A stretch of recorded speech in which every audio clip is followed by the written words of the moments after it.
আমরা যে জায়গাটা কিনে রেখে এসেছি সেই জায়গাতে অনেক দিন ধরেই যাওয়া হচ্ছে না। সেই রোজার আগে গিয়েছিলাম, রোজা গেল, ঈদ গেল, এতদিন না যাওয়ারও কারণ ছিল। আপনারা তো অনেকেই জানেন আমাদের জায়গাটাতে গাছ লাগাবো, তো এতদিন তো আমরা গাছ লাগাইনি। তার কারণ হচ্ছে এতদিন তো বৃষ্টি হয়নি, আর বৃষ্টি ছাড়া গাছ লাগালে গাছ তো জীবিত থাকবে না। তাই আমরা বৃষ্টির জন্য এতদিন অপেক্ষা করছিলাম। তাই আজ সকাল সকাল রেডি হয়ে চলে যাচ্ছি জায়গাতে।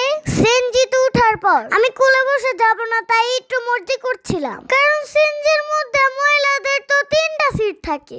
আম্মু বসলো, আর নানু বসলো, জুমাম্মু বসলো। তারা 3 মাই বেডি বসে সিএনজিতে আর জায়গা রইলো না। এখন আমাকে ছোট মানুষ পাইছে, তাই কোলে বসে যেতে বলতেছে। আমি কোলে বসে যাব না, তাই একটু মর্জি করছিলাম। আমার মর্জি দেখে আম্মু আমার সাথে একটু রাগারাগি করলো, তাই আমার মনটা একটু খারাপ ছিল। আমার মন খারাপ দেখে আমার আম্মু আমাকে একটু হাসাচ্ছিল। কিসের হাসবো, আমি রাগই করেছিলাম। চিটাঙ্গুর থেকে মদনপুর পর্যন্ত মনটা খারাপ করেই আসছি। তারপর ওভার ব্রিজ পার হয়ে আমরা একটা রিক্সা নিয়ে নিলাম। তারপর আম্মু অনেক কষ্টে আমার রাগ ভাঙালো। তারপর কি একটু হাসছি আমি। আর মন ভালো না হয়ে কোথায় যাবে বলেন? এত সুন্দর প্রকৃতি দেখলে হাজার মন খারাপও ভালো হয়ে যায়। তো আমরা রিক্সা থেকে নামার পর এখানে প্রচন্ড বাতাস ছিল, তাই আমি এখানে একটু বসে পানি খেয়ে নিচ্ছিলাম, একটু রেস্টও নিয়ে নিচ্ছিলাম। কারণ এত সুন্দর প্রকৃতির বাতাস ফিল না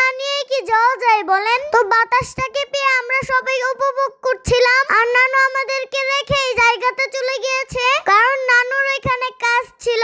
অনেকক্ষণ রেস্ট নেওয়ার পরে চলে যাচ্ছিলাম। তারপর রাস্তার মধ্যে দেখলাম এখানে বড় বড় 2টা লাউ। আম্মু বলছিল এগুলা নাকি বীজ রাখবে, তাই এই লাউগুলা এত বড় হয়েছে। আর রাস্তা দিয়ে হাঁটার সময় যেমন ছিল রোদ, এমন ছিল বাতাস। মনে হচ্ছিল আমাদেরকে উড়িয়ে নিয়ে চলে যাবে। এই রাস্তাটা দিয়ে হাঁটতে এত ভালো লাগে। গ্রামের আঁকাবাঁকা মেঠো পথ আমার হাঁটতে দারুণ লাগছিল। এত রোদ থাকা সত্ত্বেও শরীরে কোনো গরম লাগছিল না, রোদের তাপও লাগছিল না। কারণ হচ্ছে এত পরিমাণে বাতাস ছিল, রোদের থেকে বাতাসটা বেশি ছিল, যার কারণে রোদটা শরীরে লাগছে না। তো এখান দিক দিয়ে আসার সময় একটা ডুমুর গাছে অনেকগুলো ডুমুর দেখেছিলাম। ভাবছিলাম বাড়িতে যাওয়ার সময় নিয়ে যাব। তো হাঁটতে হাঁটতে জায়গার কাছে চলে আসলাম প্রায়। এই রাস্তাটার পাশেই আমাদের জায়গা।